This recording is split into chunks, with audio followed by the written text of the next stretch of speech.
هغه غرمې چې نو چې پخ کړي مو یو ګرم یې پخه کړه هغه میدګي د دودل مسیان مې ویلې وای د کې میدګي ستیګې لري دا مګر مخای د زوی وی خو یو غرمه د تیریږي.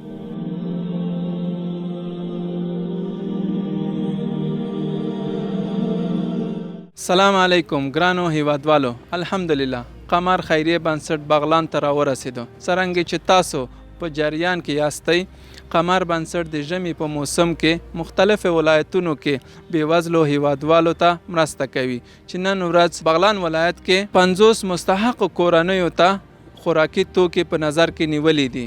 په دې توکو کې غوړي، وریژې، لوبیا داسې نور شیان هم شامل دي. ورونو، بغیر د الله جل جلاله او ستاسو د کومک نه بغیر دا امکان نه درلوده. هغه کسانو چې دا کومکونه کړي دي، الله تعالی د هغوی ته اجرونه ورکړي.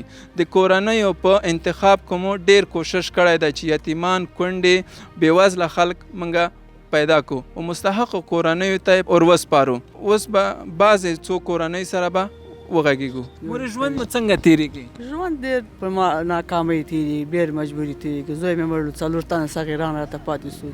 کور کې څو صغیران لرئ؟ 4 صغیران لرم. څه شی کار کوئ کور کې؟ سوال دي صغیران سیاسر دي. یو هلک د 12 کلن د مکتب وایي، قاري خانه کې مې هغه کړی ده. نو روزګار مې د کور ډېر خرابه ده.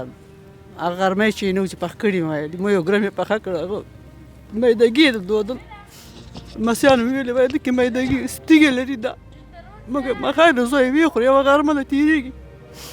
ډېر په ناکامۍ زمسای مې وړه کړی ده. سیاسر دي راته ګور مې میړه وکړ، زوی مړ شو. دا یو زوی مې دغه زوی نم دا یو زوی راته پاتې ده.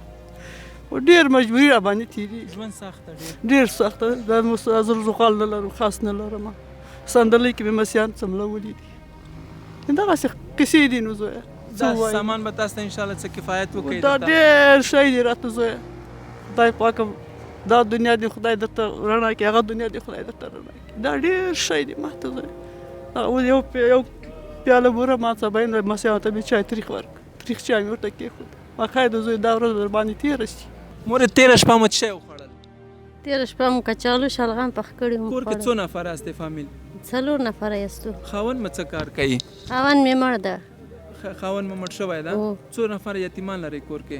یو هلک ده او 2 سیاسر دي. زه خپله یم 4 نفره یم. دا نفقه تاسو څنګه را برابروئ؟ دا څنګه نفقه؟ نو خپله په کور کې کار کوم، بړستنې ګانډم، دغه شیان کوم، مزدوري ده. نو مقصد یو ژوند تېروو، نو نفقه برابروو. هغه خلکو ته څه وینا لرئ چې تاسو سره یې دا کومک کړی ده؟ هغه خلکو ته زه دا وینا لرم، خدای دې ورته دین او دنیا سمه کې خیر دې وشي چې موږ خوار غریب سره کومک کوي، موږ په نظر کې نیسي، الله دې ورسره ښه وکړي. دغه تاسو چې کار کوئ دا تاسو ته بسنه کوي د کار ژوند دپاره، د کار دپاره، کور دپاره؟ کېږي نو یو کیلو نیمه کیلو غوړ اخلو، نیمه کیلو هر څه اخلو، مقصد ورځ تېروو. نو په ژوند نیمه کیلو غوړ موږ په 6 ورځو 2 ورځو کې دیګای پکې کوو، ګزاره کوو. نو څنګه دا کوم کار چې تاسو کوئ دا تاسو مصرف پوره کوئ؟ نه کوي، خو مجبوري ده. نو څنګه یې کوو؟ مجبوري ورځې نو ونس تېرېږي. نو څه خیل وکړو؟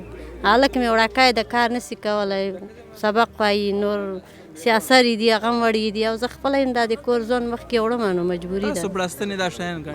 بړستنې ګڼم، نور کورو ته ځم، کالی ومینځه، جم جارو کوه، دا شی هغه کوه. بیا همغه څه کومک کېږي را سره، همدغه بیا ژوند تېرېږي. نو ژوند څنګه تېرېږي؟ ژوند تېرېږي والله ډېر په مشکلات باندې. د خپله معیوبه یم، سترګو نه معیوبه یې؟ او سترګو نه دا جنګو کې سترګې د لاسه ورکړي دي. کور کې څو نفره فامیل یاستئ؟ کور کې 15 نفره ځان سره فامیل لرم. بېګا شپه هم څه شی پخ کړي، څه شی مو خوړل؟ بېګا شپه هېڅ هم پخ کړي نه وو، چای او ډوډۍ مې خوړله. داسې سهار پرون ماسپښین تاسو ما ته زنګ وکړ، زه ډېر خوشحاله شوم. زه د والا ډېر د اوس کور کې هېڅ زه نه لرم، نه خس لرم، ژمی ده، نه زغال لرم، هېڅ شی نه لرم. دا ما کور کې دا اوس یو منوړه نشته. ژوند خو نو دغه قیمتي دی او شی ګران دی او کور کې هم ډېر دی. 12 نفر یو، خو مسقط یو رقم څنګه پوره کوئ 12 نفره فامیلو ته؟ بس نو یو رقم پوره کوو. نو ژوند اسانه ده که سخته ده په دې قیمتي ورځو کې چې هر شی قیمت؟ ژوند خو ډېر سخت دی او په دې قیمتي کې ډېر ګراني سوی دی. یو په 300 دی، مخته یو ټیم غوړي مثال په 200 800، اوس په 2000 روپۍ دی.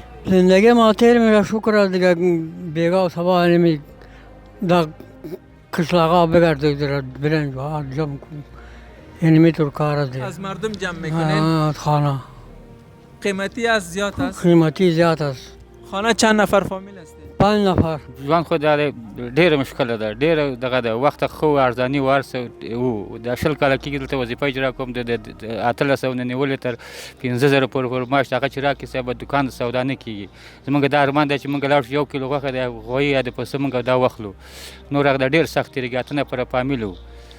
نور هغه د اوس خو ډېره قیمتي شوې ده، اوس د په 1 لک روپۍ پیلن د خلکو نه ځای څه کله زه قرضدار شوی یم او ډېر مشکلات دی او ډېر دغه دی. داسې شی داسې ورځ راغلی کور کې مې شی نه وي پاخ کړي درته اولادونه وایي چې نن ولې دیګ نه ده کړې؟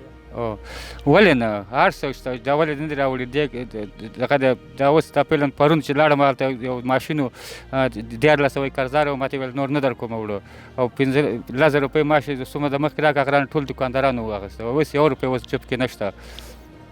څه وینا لرئ هغو خلکو ته چې تاسو ته دا کومکونه کړي؟ بس خیر دی وایي کور دی اباد چا دغه غریب وي دغه هغه ډېر خوشحاله دي د کومک نه او ډېر ورته مددداره دي.